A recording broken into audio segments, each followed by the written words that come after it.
first talk of the day with Bernardo. Hey, thank you for being here in the morning. I'm going to be talking about this recent paper that came out last month.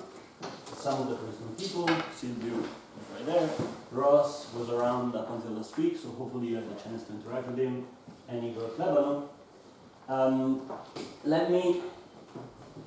Okay, the motivation to study gauge theories for high-energy physicists is pretty obvious. We all know that we would like to solve QCD. QCD describes the world we think and do it, and then we encounter the obstacle that gauge theories are very hard to solve. They're very hard to get numerics out of as well, and so on. So one thing we do often is we look for something simpler, we solve that simpler thing, and we try to learn something about the world. This is why the Schwinger model is a very famous model. This is, so I'm gonna start in the continuum and then go to the lattice later. We're talking about QED in 1 + 1 dimension. So I have, my Lagrangian is, I have a fermion, with some mass, I have a kinetic term, so the gauge field, and I can also have a theta angle, which in 2 dimensions looks like this. This is a way simpler theory to study, both because we're in 2 dimensions and because it's an abelian gauge theory, than, for example, QCD in 4 dimensions.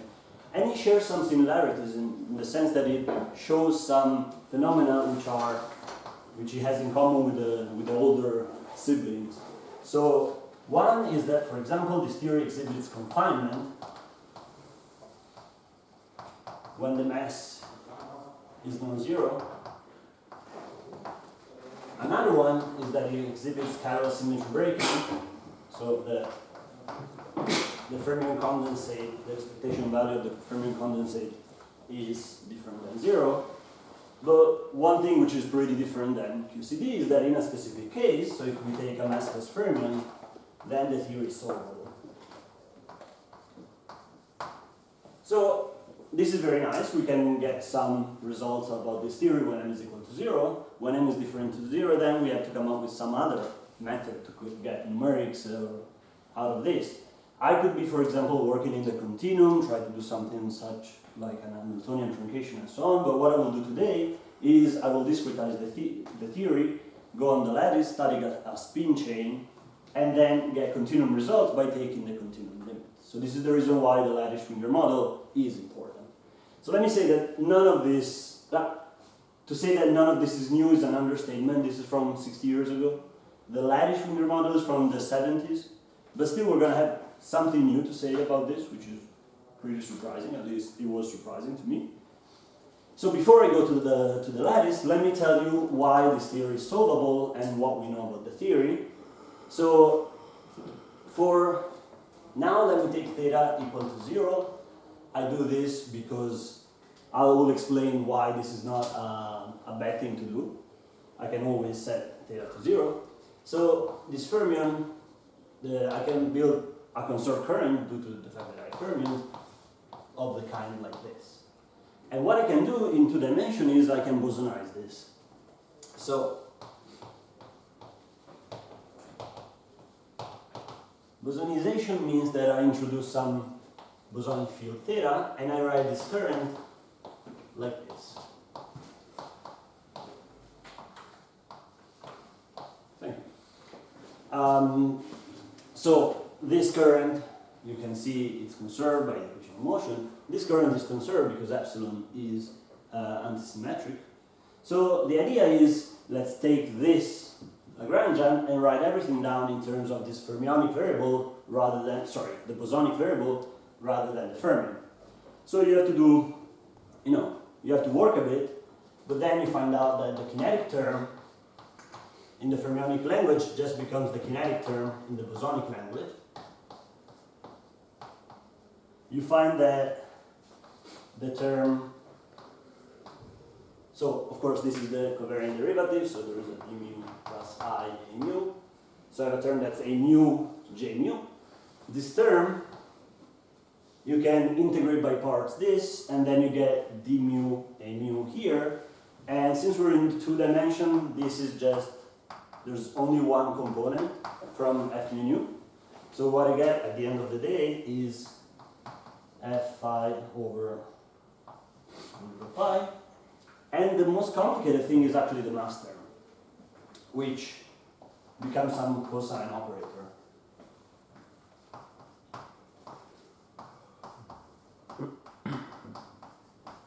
A is just some numerical coefficient, which I don't want to write down.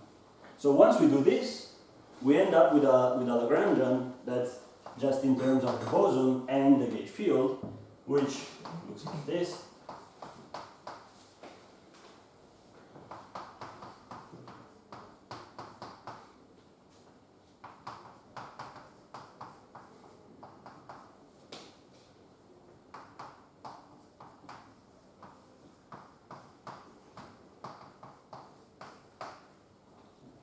Now the cool thing is that the Lagrangian is quadratic in f, so I can just integrate out f.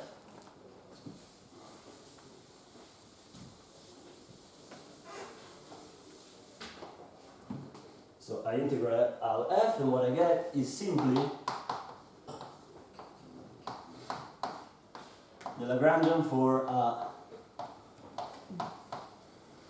massive fermion perturbed by some cosine operator. So ms is the mass of the Schwinger boson. This boson is sometimes called Schwinger boson, and it's E over square root of pi. So you see that if I start from a massless theory, this is just a free theory, and I know everything about it. So it's very simple. I'm sorry, how did the map of the mass term? Yeah. This, how does it happen? You have to go through the computation. I don't think I have something. I mean, you write this psi is like e to the I, a constant time phi. Okay. Then you go through the computation and you get this. Thank you. Bernardo, Yes? is there some, why aren't we supposed to also write J mu terms, which are also relevant? Is there some symmetry? There's no J mu term. For example, psi bar gamma mu psi bar gamma mu psi. Why am I allowed to not include this? Is there some symmetry that? Psi bar gamma mu, psi bar gamma mu. Yeah. I don't think this would be. My fermion has 2 components. Yeah, it's a Dirac fermion, so you can just write J mu squared, right? It's I the think Turing it's- interaction. I think I can now write a quartic term that does not involve derivatives. You can because it has charge, right? It's not a real fermion. It's a complex fermion. Yes, but that's why I have 2 components, and you want to write something that's a product of 4 of them. I think this is pretty standard. It's the Turing interaction. Yeah, you have 4 real components. I mean, left and right. Oh, I see. Well, okay. I'm just wondering if there's some symmetry that allows you to exclude this term, or if you're just setting it to 0 by hand. Well, I hadn't thought of that, so let me just tell you that I'm setting it to 0 by hand right now. Okay. Maybe there's a reason, but I think the theory is well defined without it. If you include it, the marginal coupling, it's going to run logarithmically. You have to worry about that. If you set it to 0, it's perfectly fully normalizable theory. Okay, so I end up with this theory, and you see that if m is equal to 0, it's a free theory, solvable, I know it. If m is different than 0, then, okay, it's some other theory which is not free, and in general, I have to find the observables with some other numerical method, and so on. This is the reason why I'm interested eventually in the massive theory, so I'm going to put it on the lattice. Let me also say that there's the I set, as you see, I set theta equal to 0, and I can do this because of the Schwinger anomaly. So you might think that there's also another symmetry, which is an axial symmetry of the kind like this, but this symmetry is anomalous. This is the same thing as ABJ in 4 dimension. So the idea is that when you do this transformation, you're shifting actually the theta angle. And the idea is you can shift the theta angle to 0 by doing the appropriate Chiral transformation. So, Bernardo, can you explain what's going on with the fermions? How many do you have? I What is psi? this is a Dirac fermion. I have two components. Let me call them like this. Are there complex components? Yes. And this is psi dagger gamma. So they have 4 times as many things as you could have. And what do you mean? Well, the smallest one is just the chiral radio thing, right? I could work with, yeah. This is the theory. In the maximal scale. But that has an anomaly, then can have No, consideration. this is small. Massless case, I mean, the U1 is, I mean, there's no U1 symmetry, cannot consider the gauge thing.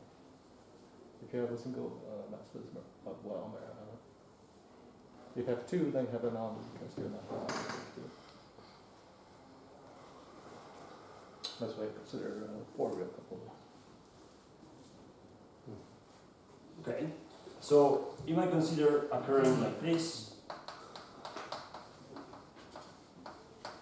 But you see that eventually this current is not conserved due to quantum effects.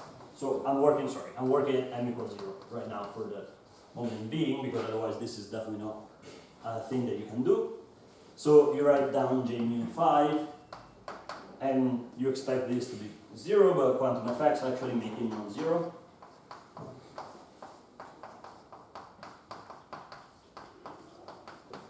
So what is this?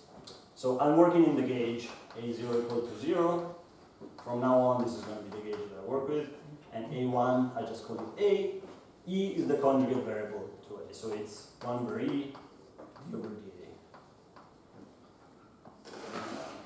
So you see that if the theory, like there's no coupling constant, this would be conserved, but quantum effect break this theory. So one thing you can do is you can build Q5, which is what you would expect to be the conserved charge, just by integrating G05. And this Q5 does not commute with the Hamiltonian, for example, because it's not conserved. So you can build an operator of the kind e to the I alpha Q5, and you will see that if you act on the Hamiltonian with some given angle theta, this will shift the theta angle by -2 alpha.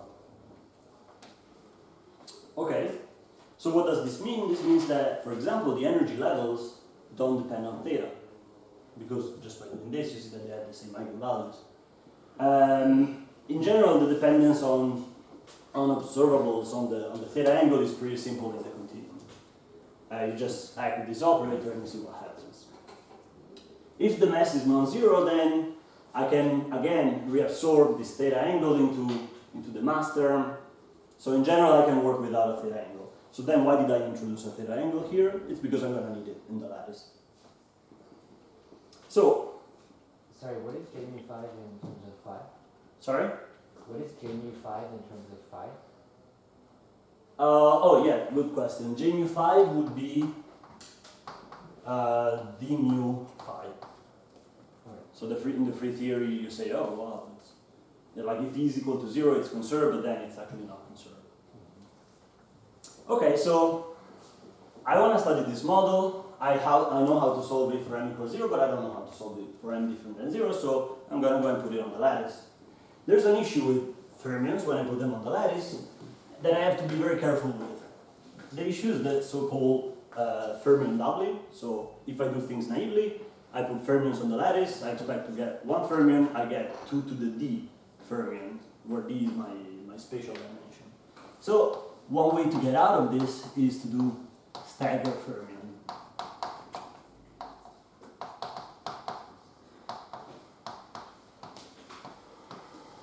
This is something from Susskind and Kogut from the 70s. The idea, very broadly speaking, is that the extra fermionic degrees of freedom come from the n, from the edge of the Brillouin zone, So you want to take only a smaller Brillouin zone, so you make the unit cell longer. So you will see that I have some fermion phi that has two components. You will see that one has a E as in even, one has a O as in odd, and I will put this on even sides, and I will put that on odd sides. So every fermion, like a discretized space, but then every space point gets split into two, basically. So let me start by seeing what happens when I consider just a theory with no gauge field, just a free fermionic theory. So, and let me put this on the lattice. These are the two components. Let me choose the gamma matrices to be this.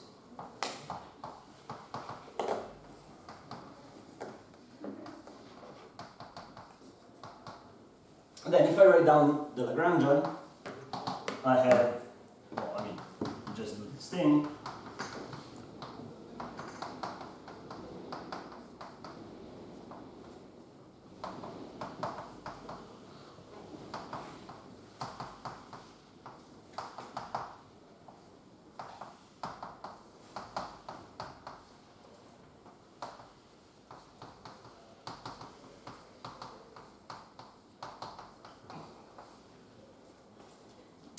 Okay, this is the Lagrangian.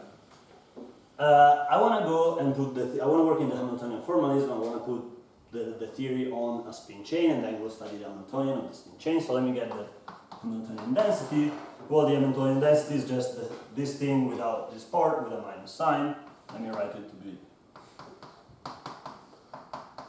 precise.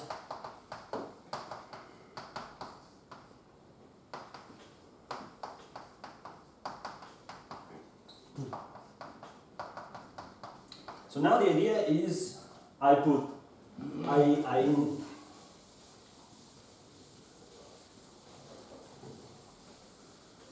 idea is I take some fermionic operators that live on some site n.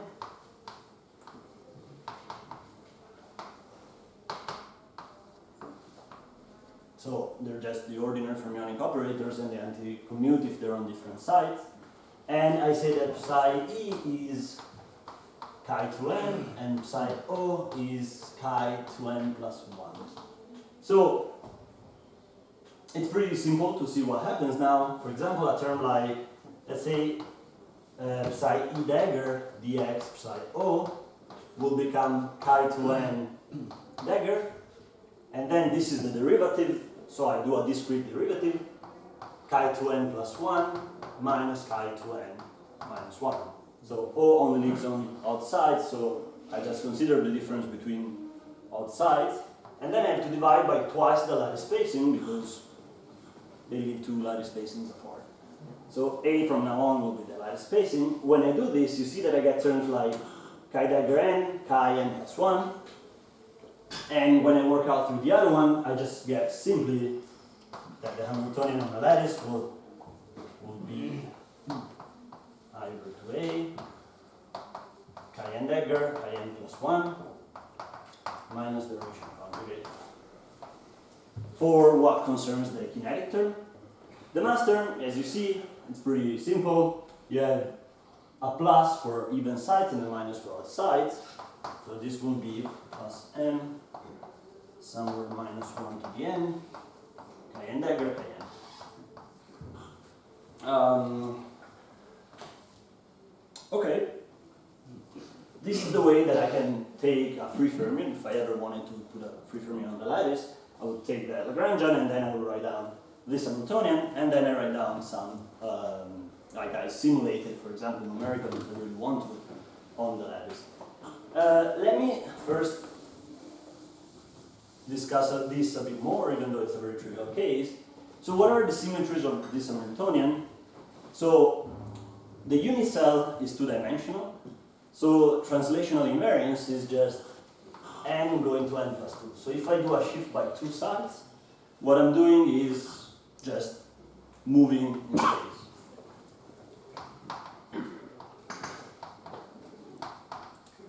If I have n equal to 0, then I also have an extra thing, which is the shift by one side. So as you see, this mass term has a plus or a minus given whether you are on an even or an odd side. So this breaks the shift by one side symmetry. If I don't have it instead, then I just have this shift here. So what should we think of this? We should think of this as a chiral symmetry.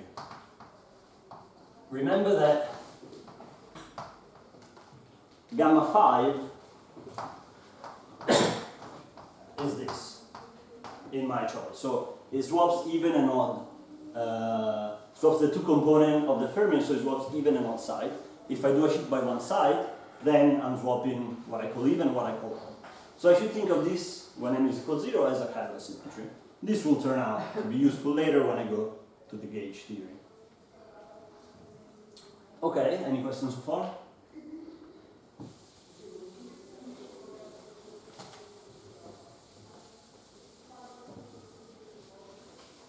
Okay, so now let me do the lattice gauge theory.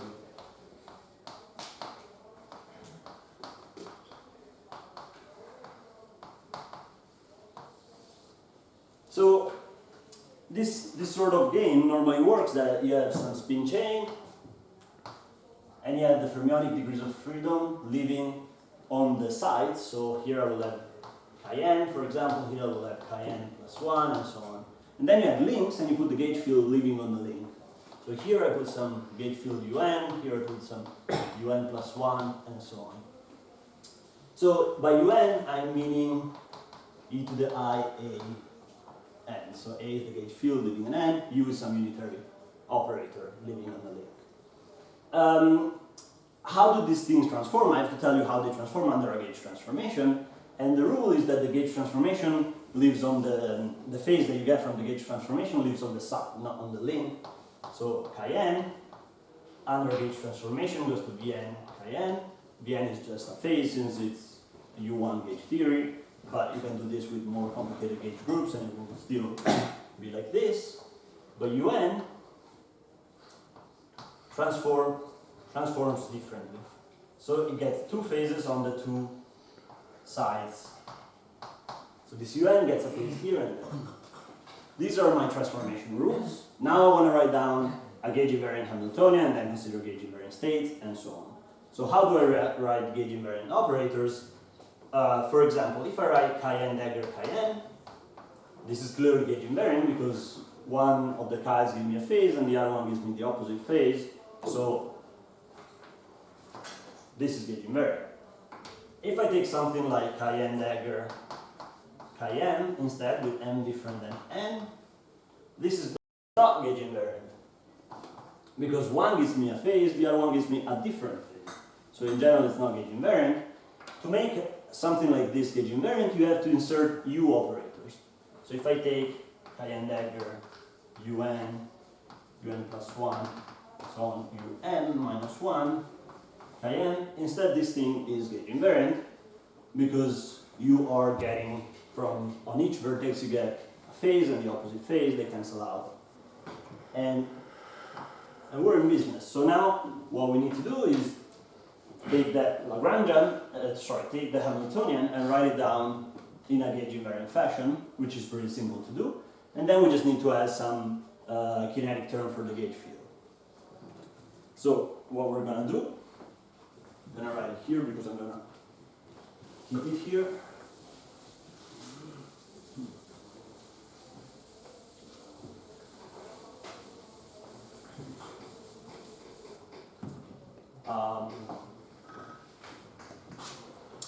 So it's pretty simple to see what happens for the kinetic term. So I have two operators living at two different sides. I have to put a U matrix in between.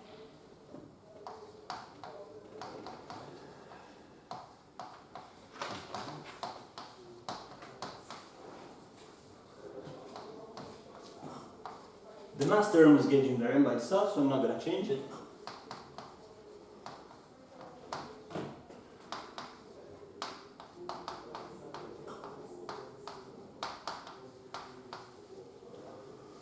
And the only thing I need is, again, some kinetic term for the gauge field. I'm not going to go through the derivation because there's no staggering to be done.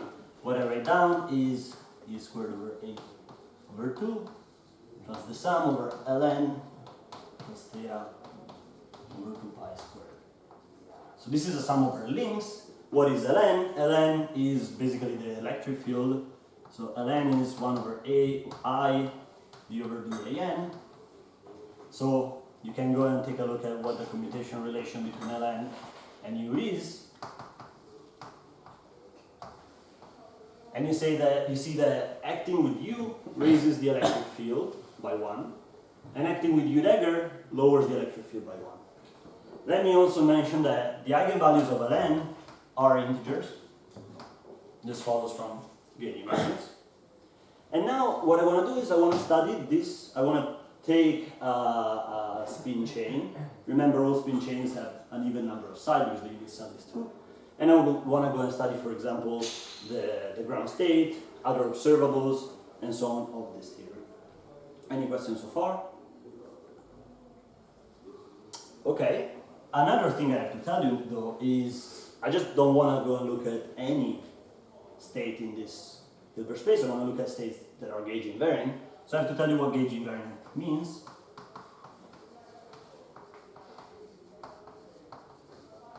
Sorry, Ln commutes with chi? Yes.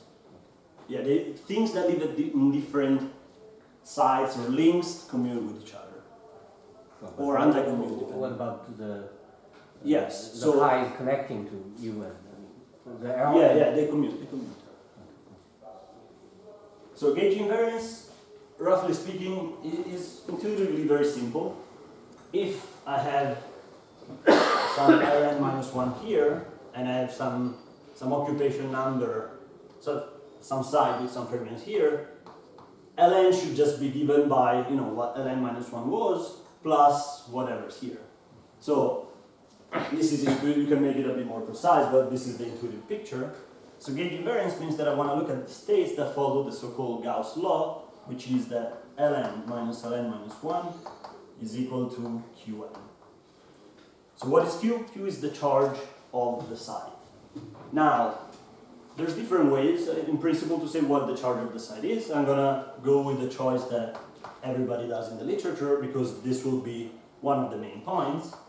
So people just take the charge to be the occupation number of a site minus a constant. And this constant makes a difference between even and odd sites, and this is going to be one of the main things.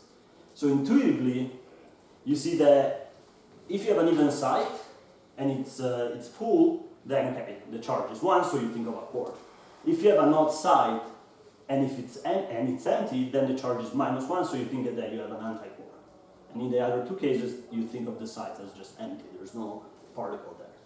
So why this choice? This is a nice way to impose half-filling from the point of view of the fermionic chain and to keep the eigenvalues of L to be integer. I could have done, I subtract 1/2 from every site. I don't stagger anything, but then Ln has no integer eigenvalues. So this is the choice. It looks a bit weird, but when I think about it, it's a pretty reasonable choice, and it's the choice that everybody makes. Probably other choices will be fine as well, once you work in a consistent fashion. So what are the consequences of this Gauss law?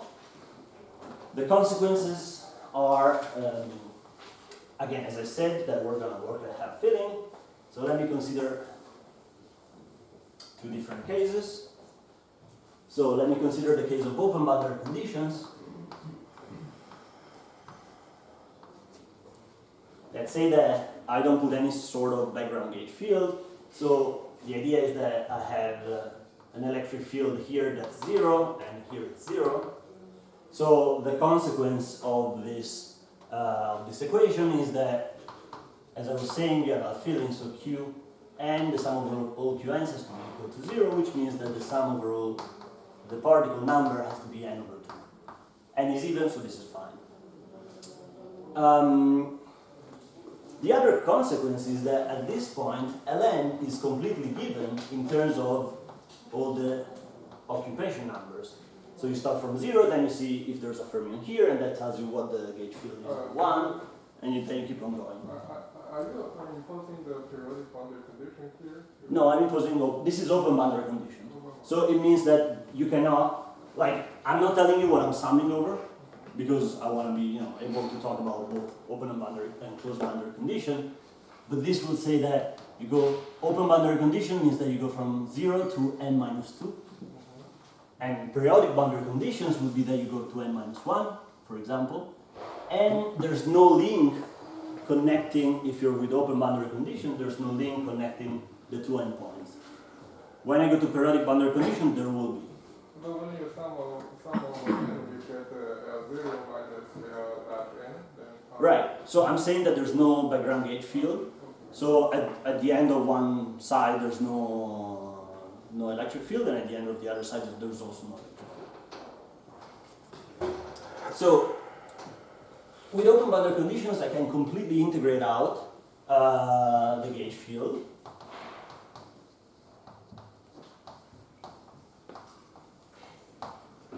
The price to pay is, if you go through all the substitution here, that you'll see that you have no local interaction, as no local as you can. So you're summing over, you have four formula terms here, and you're summing over all different sides in the theory. But this is pretty nice, because then it means that for finite n,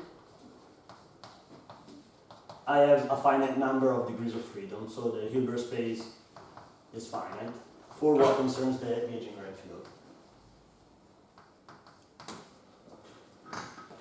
And it will be n choose n over 2 dimensional. Okay, this is nice. This is what people mostly study, but we like to have translational invariance, so I'm actually going to consider periodic boundary conditions.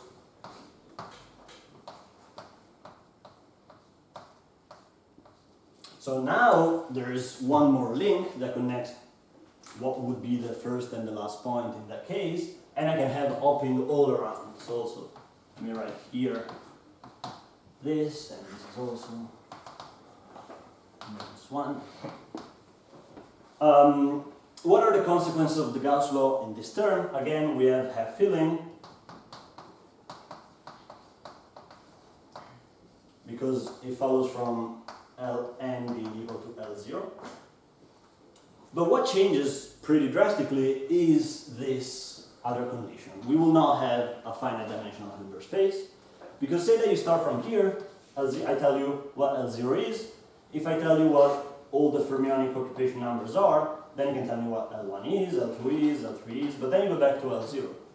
So I still have 1 degree of freedom, and remember that L0 can be any integer number. So actually my Hilbert space, even for a finite dimensional, so for a finite spin chain, my Hilbert space is actually infinite. So I have to remember this, and the space of states that I'm working will reflect this. And I find it convenient, for example, not to consider just L0, but to define the average electric field. And then I write the states as the average electric field and then the occupation number. So this is the Hilbert space that I'm working in. These are the gauge invariant states. Clearly you see that there's an issue with the fact that this is infinite dimensional. So in practice what we need to do is we need to truncate this between some maximum and minimum value when we do the numerics, but this is pretty easy to do because then all of our results converge exponentially fast with this truncation. So this might sound very bad at first, but then when you go and look at it, it's not that bad actually. And let me finally say what I'm interested in. I'm interested in taking, studying some observables of this Hamiltonian in the continuum limit. The continuum limit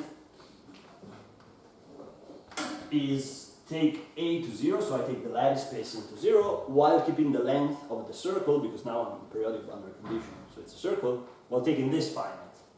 So L equal n times A is fixed. This is what I'm interested in. There are other interesting limits that I could take on. Let me mention that I probably won't have time to talk it, but the strong coupling limit, when you take A to infinity, might look like something weird to do, but actually it becomes very easy in that case to study the Hamiltonian because this term goes away. The Hamiltonian becomes just, in this basis of state, the Hamiltonian is just diagonal. And then you can work in 1 over A corrections as perturbation theory. And another interesting thing would be if you take A to 0, but you also take the circle to be very small, then the system is weakly coupled. We don't say anything about this in this work, but it's actually how we stumbled upon the result we had by studying the analytically tractable case. And now I have an intermezzo for more motivation. Any question on this? Can you explain again how R and the particle number on each side is fixed in the open boundary condition case? No, the particle number on sites is never fixed, but once I give you a state, you can reconstruct the LNs. If I just tell you, okay, I have a state with these occupation numbers, then you can build the LN out of this. Just by taking this, so this is... So Rn is not independent, that's what it is. Sorry? Rn is not independent. Yeah, I can integrate it out exactly, and I save myself a lot of work.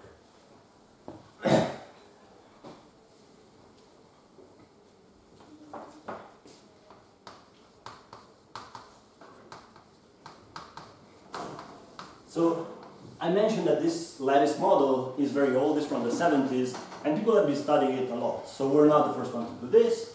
People have been studying it a lot, especially in the last 10 years, because there's a lot of interest from the many-body community to study this sort of gauge theories discretized on the lattice. And this has been studied a lot with matrix product states, also known as density matrix renormalization group. If you've never heard of this is simply a very smart variational ansatz that allows you to find ground state energy, the first low-lying state energy, and some other observables if you have a spin chain that's in a capped phase. It works incredibly well. People are very good at doing this sort of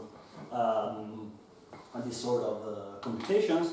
It doesn't work as well if you have a gapless system, but you can still probably do something because computers are powerful and you're in one dimension. So people have been studying this model a lot using this sort of systems, and they get really good results, but we think they could do better because of what I'm going to say after. And let me also say that this model has been experimentally simulated in the case of 4 sites. So this n equal 4 is not the usual n equal 4 we're used to.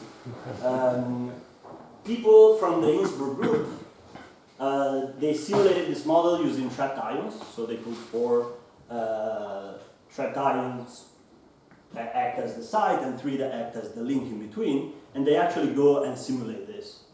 And let me give you the name because maybe you're interested in seeing the paper. This is it's on Nature.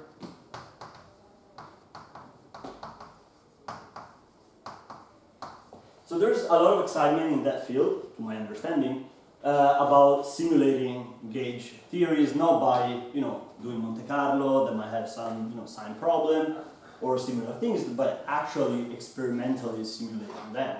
So the hope would be that clearly I imagine that if you want to do QCD, you just go to some collider and do QCD, but if you're interested in some other gauge theory, maybe in 3 dimension and so on, and your numerics become too hard, the hope is that one day you can actually go to a lab and simulate this and get the numerical results you want. So this is a pretty active field for these reasons as well. And now let me get to the main point of our work.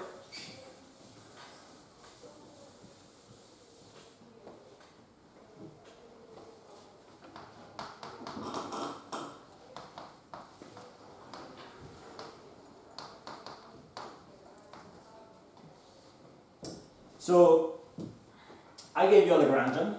The Lagrangian has some parameters in it, in the continuum. And now I'm giving you a Hamiltonian that has some other parameters in the discretized version.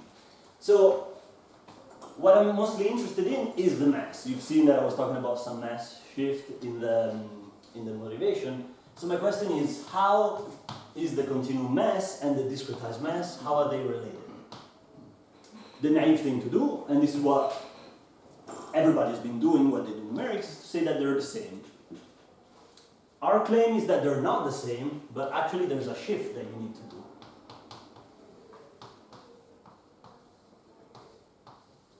So you see that the lattice mass is just the continuum mass minus something that goes like the lattice spacing.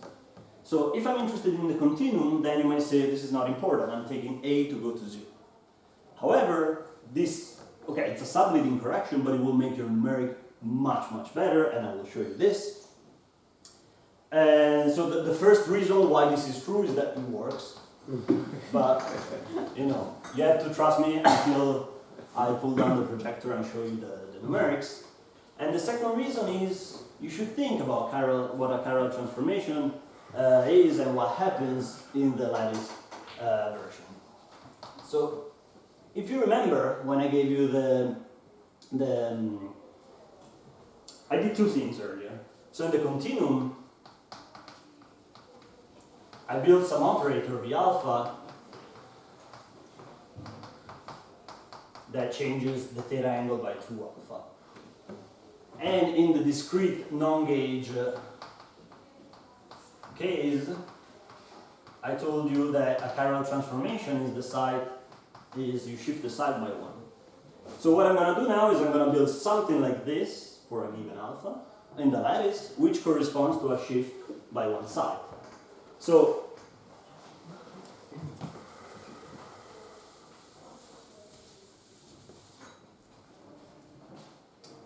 I do a shift by 1 side. What happens to my operators?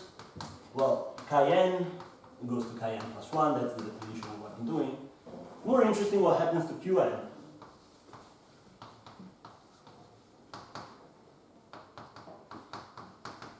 Because of how I defined it, there's this staggerness. So it has a plus, it has a minus, and when I shift it, this happens. When I do the shift, I also have to conserve what I want that gauge invariant things remain gauge invariant, so I need to also shift ln by some quantity.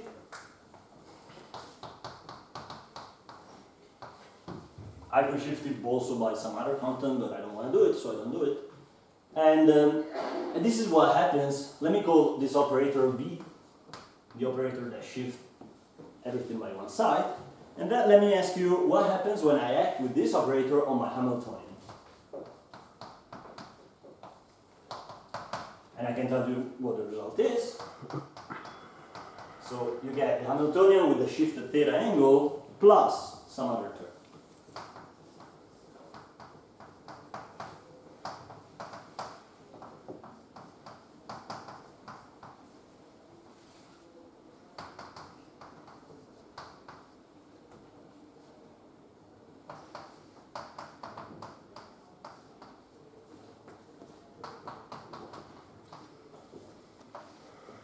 So, in general, you see that this is, like, I get extra stuff. But I'm interested only in gauge invariant states, so I want to see what happens when I do the shift by 1 state, and I'm looking at 1 side, and I'm looking at gauge invariant states. So I can actually use Gauss's law here. So this chi_n plus chi_n minus, I can write down as sum over minus 1 to the n ln plus other stuff. And then when you do all of this, you see that what you get is this.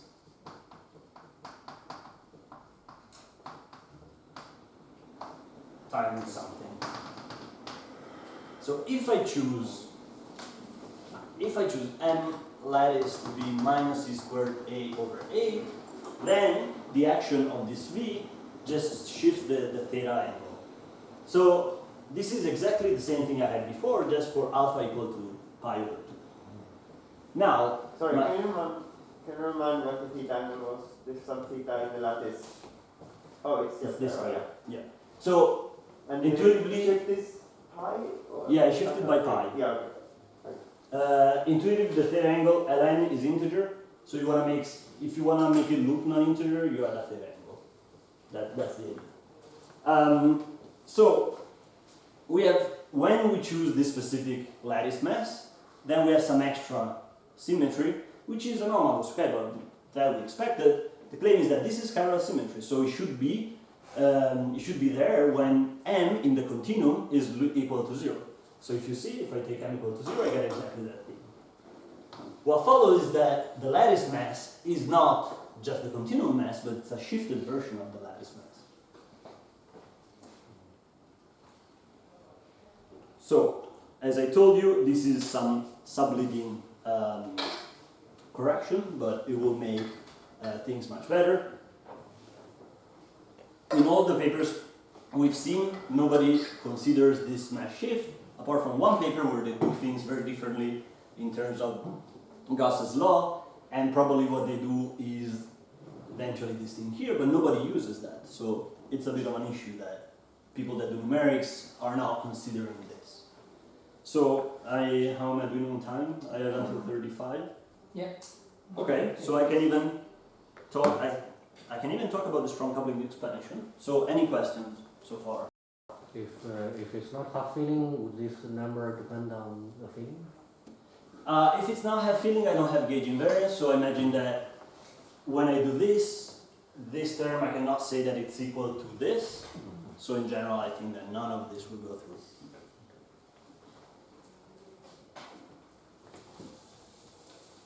So now, what you want is to see the numerics to see that what I'm saying is true. But since to see the numerics, I first need to pull down the projector, I'm first going to tell you something more, which has to do with the strong coupling expansion.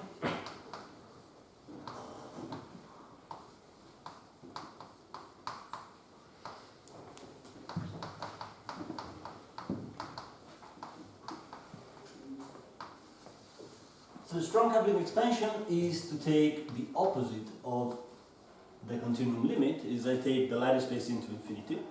Why would you do it? Well, as I said, things become simpler. This term is not there anymore. You just have this and this term, which in the basis I wrote down, they're diagonal. So it's easy to study things in the strongly coupled limit. And then 1/8 corrections, you study them by doing perturbation theory. And you can do this, and people have done this quite a lot. So for example, let's say that I'm interested in the mass gap.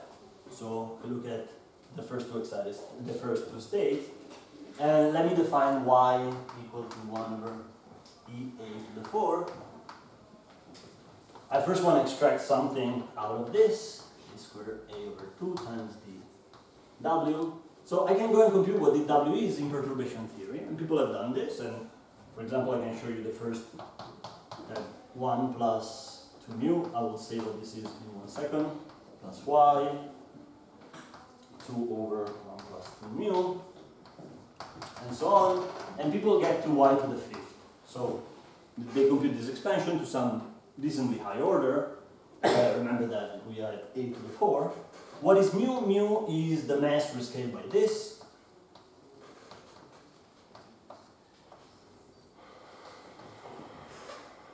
So what we can do is we can resum this delta W using some Padet techniques. I want the continuum limit to exist. I don't know what it is, this is what I want to find out, but I want it to exist. So in the continuum limit, this thing has to go with E. That's the only thing you're left with. A has to drop out, so I need to, that for large Y, this behaves at y to the 4. So what I do is I take dW to the 4, and I say, and I resum it with some Padet approximant. In this specific case, I write it as a 2-1 Padet. Clearly there's coefficients that I'm not writing down. And then you say, okay, so what happens now? I put by hand the behavior at infinity, but let me see what the number is. And then you can do it for different values of mu. You can do it for mu equals 0, which is the naive choice, which we're claiming is wrong. Or you can do it for mu equal minus 1/4, which is that specific case. I'm considering the massless case in the continuum. So if you do it for mu equals 0, the result is something like this. If you do it for mu equal minus 1/4, the result is this.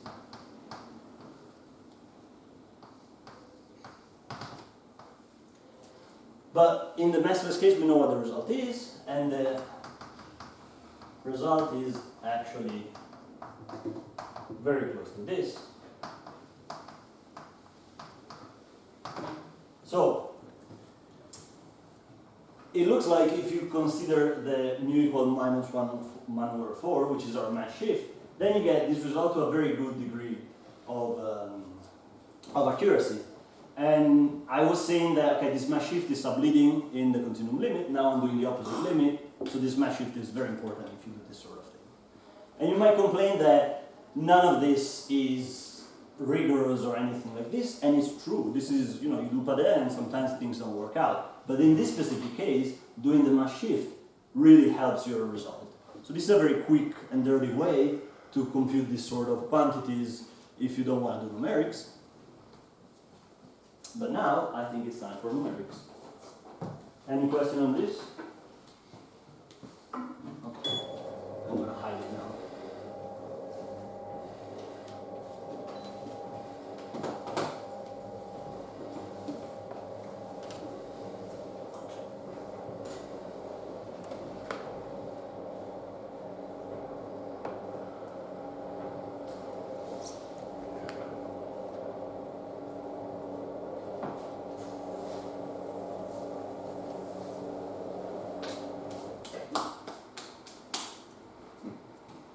Okay, so what am I doing? I'm doing numerics in this spin chain. I fix n to, we consider n to be, n has to be even from 2 all the way to 16 at most.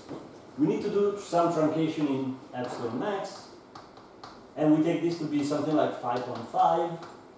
We check that if we increase it by a bit, nothing changes, our results are pretty stable against that.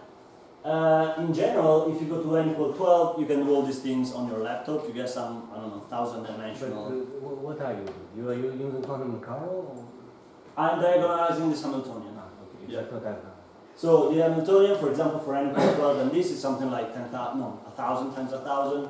For n equals 16, it goes to like 100,000. So we do that on the cluster. But as I told you, the theory for n equals 0 should be a free theory. So when we go to the continuum limit, we should recover what we see from a free theory, and this is what we get. So for a fixed L, remember that I'm taking n times a fixed, I fix L, and then I go and compute the spectrum of the ground state and the first few excited states, and I increase n up to n equals 16, and then I do a fit n to infinity. So you see these points, they're error bars because it's a fit of n to infinity. What I see are 1 particle states, 2 particle states, 3 particle states, like I expect from a free theory, and their mass is simply, a multiple of 1 over pi, if I set e to 1. The only other interesting feature I see is there's a state, the first state with like non-zero momentum around the circle, it's this state here. As I go to larger and larger radius, I will have more states coming down, and then I will build a continuum of states and adding to infinity.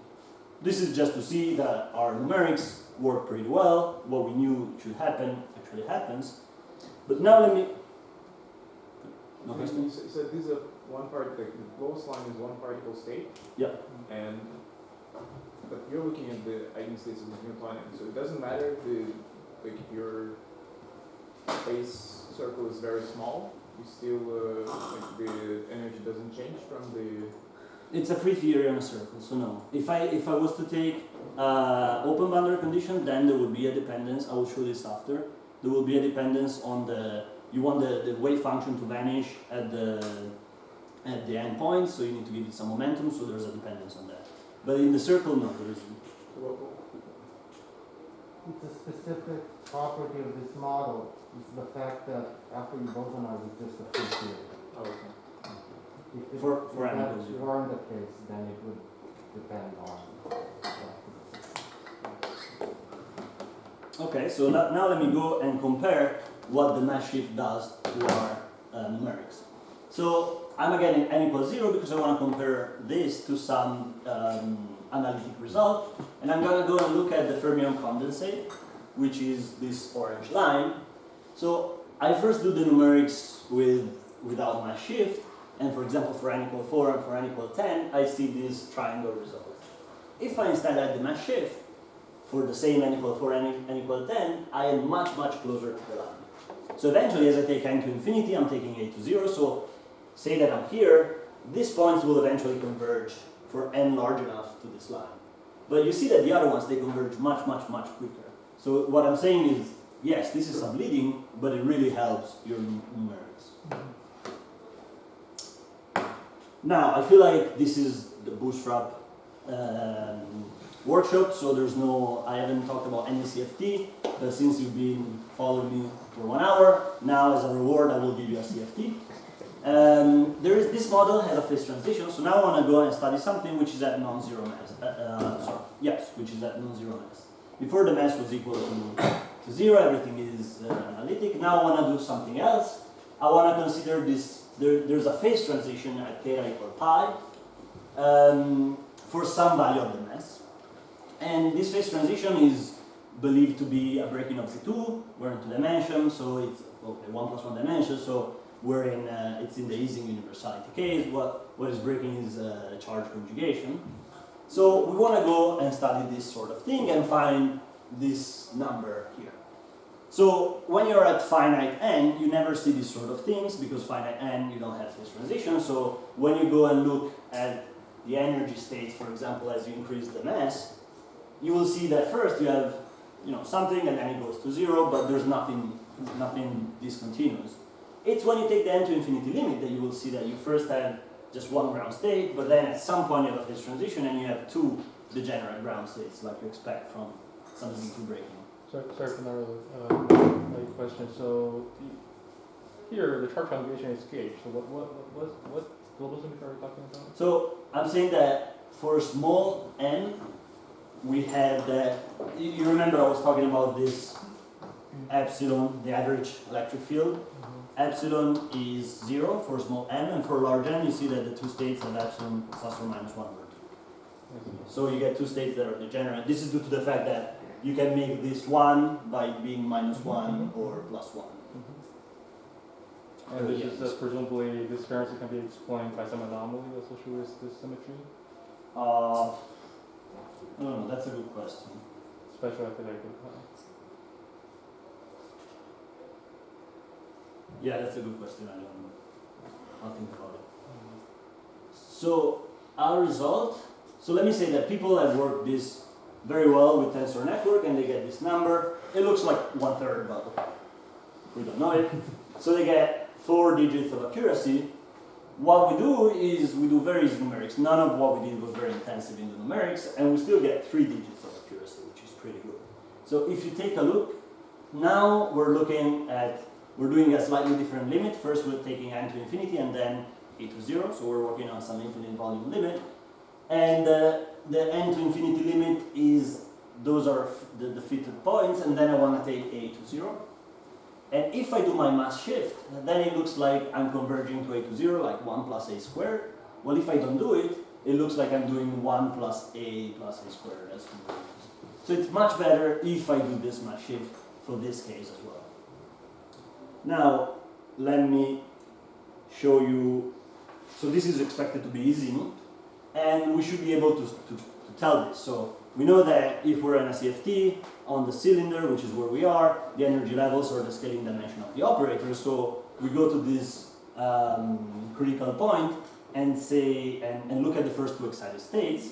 We expect to have 1/8 and 1. But this is true in the d pi r. So here, like the physics of this model at criticality is described at long distances by the Ising model. Here we're not at long distances because we have some IR cutoff. So all of this that I'm saying should be true in the L to infinity limit, but we see that it's pretty well converged already for the sigma scaling dimension, and it's getting there for the epsilon scaling dimension. So it indeed appears to be easy. So somehow for small L, the agreement is better? Why? So, okay, for small L, the issue with the numerics is that for larger L, the asymptotic behavior in N kicks in later. So, so here, if you go to higher N, I expect that this thing will go better. But as you see, like For example, the error bars here are like you cannot see them, and here you start to see them because we work at maximum at n equals 16, but as you go to larger L, the asymptotics kick in later. So this is the issue. So let me conclude with a comparison with what people are doing with metric product states. Metric product states people, they love working with open boundary conditions, while we just work with periodic boundary conditions the whole time. The reason why they do that is that it scales much faster to use open boundary conditions than periodic boundary conditions. So if you know what metric product states are, your truncation level is what's called the bond dimension, and open boundary condition computation for them scale with the bond dimension to the second, while periodic boundary condition cases like that to the fifth. So there's a pretty big speed up if you consider open boundary condition. So we would like to tell them, next time you do this, consider this mass shift. So we're gonna do some computation with open boundary conditions. People are interested in the L to infinity limit when you have open boundary conditions. So what I would do personally would be to take A to 0 with L fixed. So then I get the result for a QFT in some intervals with something physical that I like, and then I send L to infinity. Unfortunately, metric product states people, they first take n to infinity with A fixed, and then take A to 0. So it's a different way of taking this limit. I feel like this is less interesting because at that point I get some result for a spin chain with some couplings, which as a high energy physicist I'm not interested in. But the reason why they do this is that they are very good at working directly in the thermodynamic limit with fixed couplings in the Hamiltonian. So my understanding is that the algorithm they use the most is called IDNRG. I stands for infinite. And what it does, it gives you you tell him these are the couplings, I want to go and see what happens in the thermodynamic limit, and it spits up some answer, so then you have to do it for different A, and you have to take A to 0. So I'm not going to compare directly with this, because for the numerics we have, we don't have access to this sort of thing. I'm just showing the first step of this case, that gives you some physical result, works much better if you do the mass shift than if you do not. So this is the case. Now I am at L equal 10, so the energy is not, it's a free theory, but on an interval, so the energy is not 1 over square root of pi, this is the mass gap. It's something more that gets some contribution from the fact that the interval is finite length. And if I do the mass shift, again, it looks like I'm converging way better than if I don't do the mass shift. And I should go to the, at n equal infinity, I should get to the null result. So even with open boundary condition, this mass shift improves your numeric much more. So let me sum up just with the punchline. The punchline is that if one day you're interested in considering the lattice Schwinger model, you have to be careful of what you call your mass when you are in the discrete. And let me mention a few open direction, which is this sort of thing generalizes pretty straightforwardly if you consider some variation of the Schwinger model. For example, you could give a charge different than 1 to the fermion, and this thing still applies. You could put more fermions, and this still applies. People in the many-body community like to consider ZN gauge theories because it's sort of more related to what you can do on an experimental setup, and it's a nice way to truncate your infinite Hilbert space if you, for example, if you work on a circle or if you work in the thermodynamic limit. So it's not clear to me right now, but this is something we're looking at, if you can implement this theory by keeping chiral symmetry sort of like on the lattice. And something else is if you go to higher dimension, consider QED on a 2-dimensional lattice, then 2 dimension is worse in the sense that you cannot integrate completely out the electric field. But there's still a Gauss law that has a staggering like this. Clearly now it's not going to be n, it's going to be, you'll have some checkered board structure to your Gauss law, and then maybe there's something like this to be said there as well. Let me finally mention that when we started in this project, we were looking at something else, at something harder, which is SU2 with fermions, and by looking at this, we said, okay, let's do something different first, and we realized this thing. So at some point, it would be interesting to go and look at this, see at this problem again, to see if we, if there's again chiral symmetry, thinking about chiral symmetry on the lattice can give you some sort of input on how to do better lattice implementation of figures. Thank you very much.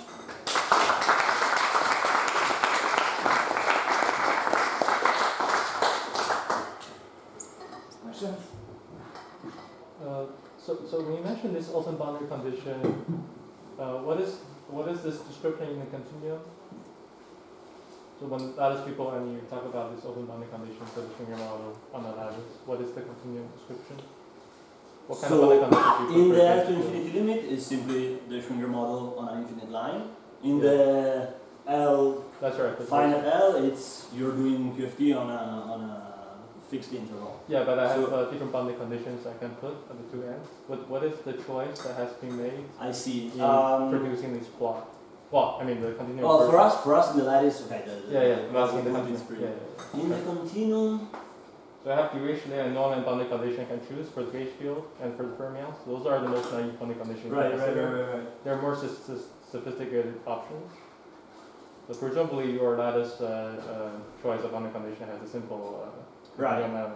Yeah, Is I it don't- duration for the gauge field and for the fermion? I do not know because I did not think about this. I think that For the electric field, you choose the electric field is zero. So the Neumann boundary condition for yeah, the the field, yes. What about the for the boson? fermion? Oh, the Schwinger boson. I wouldn't know what it is on the. It's free, free boundary. I would Three imagine it's typically free. means it's Neumann. Okay. Yeah, I would imagine that. But for the fermion, there are two No, choices. for the boson, I think there's, I mean, we checked this energy level that you showed Mhm. is under the assumption that the wave function vanishes At at the the boundary. two fixed point, right?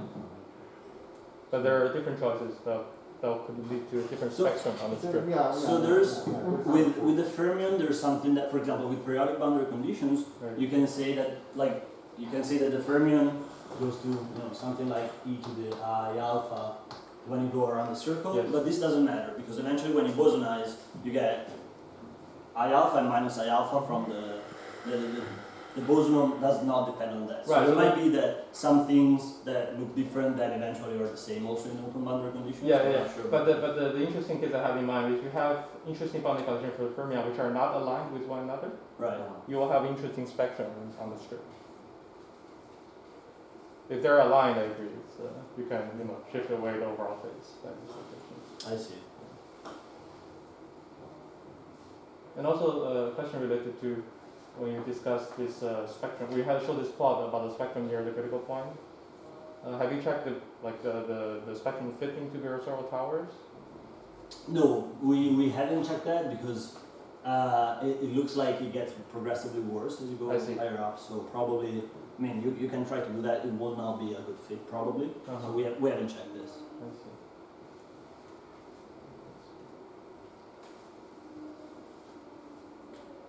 More questions? If not, let's thank Bernardo again.